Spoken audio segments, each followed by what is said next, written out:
परमात्माओं, परम भक्तों, जीवन हम सुखद जीना चाहते हैं। कई बार हमारे गलत निर्णय के कारण हमारे जीवन में अनेकों परेशानियां आ जाती हैं। कभी गलत मित्र हमारे जीवन में आ जाते हैं,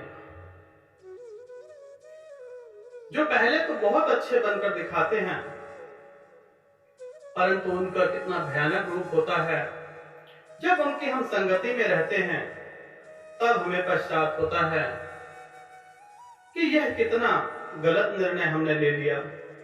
परंतु कई कारणवश हम ऐसी गंदी मित्रता कर बैठते हैं जीवन में, चाहे वह विवाह हो या मित्रता हो या रिश्तेदारी हो। गलत मित्र हमारे संबंध बन जाते हैं। ऐसे लोगों से हम छुटकारा कैसे पाएं? गलती तो हमने की है, परंतु निवारण क्या है? जानते हैं इसके पीछे का रहस्य और कारण क्या है? परमात्मा, परम भक्तों, गलत निर्णय तो ले लिया, परंतु इसका साधारण सा उपाय है। एक कथा के माध्यम से आपको समझाते हैं। एक गांव में एक सुखद परिवार रहता था। माता पिता बूढ़े हो गए। पहले माता जी की मृत्यु हो गई, फिर पिताजी का स्वर्गवास हो गया। दो भाई रहते थे, जो कि ज्यादा पढ़े लिखे भी नहीं थे, और उनके पास नदी के किनारे एक झोपड़पट्टी थी। दिन भर मांगते थे और रात को खाकर सो जाया करते थे। तो उन्होंने बंटवारा किया कि जो उनके पास पुराना घर था वह नदी के ऊपर था, और एक घर नदी के किनारे उन्होंने कुटिया डाल ली। दोनों भाई अलग अलग रहने लगे। कुछ समय बीता। छोटे भाई के पास एक नाग रूप बदल के एक सन्यासी का रूप लेके आ गया, और धीरे धीरे दोनों में घनी मित्रता हो गई। दोनों अपने सुख दुख का आदान प्रदान करते। मित्रता इतनी तगड़ी हो गई, इतनी अच्छी हो गई। जो नाग बहरूपिया बनकर आया था, एक दिन उसने अपना असली रूप दिखा दिया। अब छोटे भाई की तो हालत खराब हो गई। अब वह रोज आता, पहले मनुष्य के रूप में आता, और जाते वक्त अपने असली रूप में आके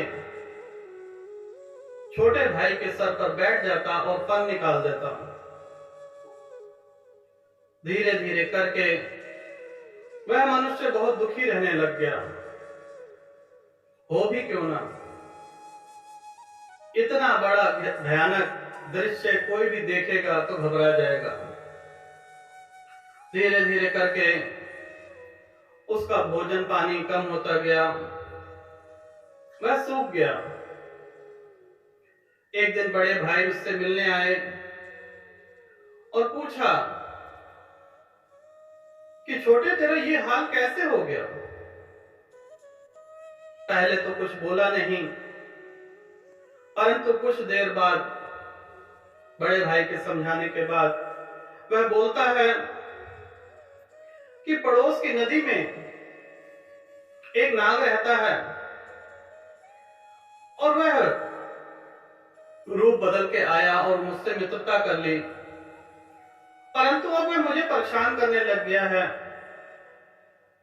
मुझे कुछ परेशानी ऐसी नहीं करता, परंतु मैं उसका भयानक रूप देखकर डर गया हूं। कल को ना जाने वह मेरे साथ क्या कर दे। बड़े भाई ने जब छोटे भाई की समस्या सुनी, उसे भी दुख हुआ, परंतु एक नाग से नहीं लड़ सकता। तो अपने छोटे भाई को कहता है, भाई एक काम करना, कल जब वह नाग आए उसके बैठने से पहले ही उससे कहना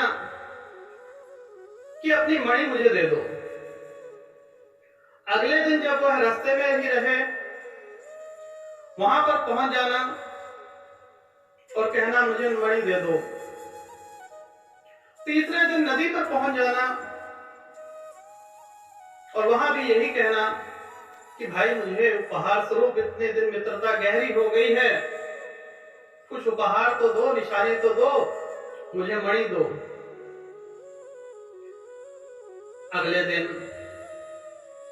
जब नाग देवता घर में आए, बैठने ही जा रहे थे, तो छोटे भ्राता कहते हैं कि मित्र यह मणि मुझे दे दो। इतना सुनते ही वह नाग वहां से चला गया। दूसरे दिन घर के समीप आ रहा था, फिर छोटे भ्राता ने कहा कि मित्र यह मणि मुझे चाहिए। नागराज फिर लौट गए। तीसरे दिन नदी में से जैसे ही फन निकाला, वहां पर छोटे भ्राता इंतजार कर रहे थे और कहने लगे, हे मित्र कितने दिन हो गए, तुम नहीं देना चाहते तो बोल दो, परंतु स्पष्ट तो कर दो। 3 दिन हो गए हैं मुझे मांगते हुए, ना तुम मना करते हो ना देते हो। नाग ने कहा, मुझे तुमसे दोस्ती नहीं करनी, आज के बाद मुझसे बात मत करना, मुझे तुम्हारी मित्रता पसंद नहीं है। इसी प्रकार से भाइयों, अगर आप किसी गलत संगत में, गलत मित्रता में पड़ गए हैं, संबंध में पड़ गए हैं, तो अगर उससे छुटकारा पाना चाहते हैं तो उसकी प्रिय वस्तु जो भी उसे प्रिय हो वह वस्तु उससे मांग लो, धीरे धीरे वह आपका साथ छोड़ देगा। उसकी प्रिय वस्तु कोई भी चीज हो सकती है। यह आपको देखना है कि गलत चक्कर में तो पड़ गए हो, निवारण किस प्रकार से करना है।